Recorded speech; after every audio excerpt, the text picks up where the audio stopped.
Na bad trip si Senador Robin Padilla sa kapwa-senador na si Senador Joel Villanueva kaya nagkaroon ng tensyon sa loob ng Senado.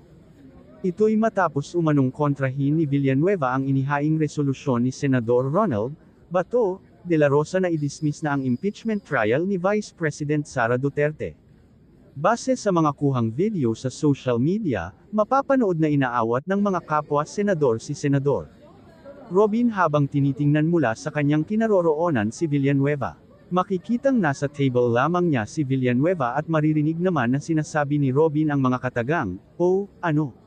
Dito na rin inawat ni De La Rosa sa Robin upang hindi na hamaba pa ang hindi pagkakaunawaan ng dalawa.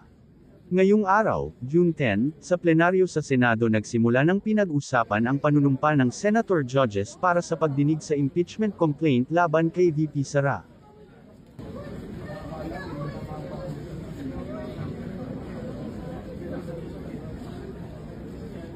Misunderstanding ng kanan.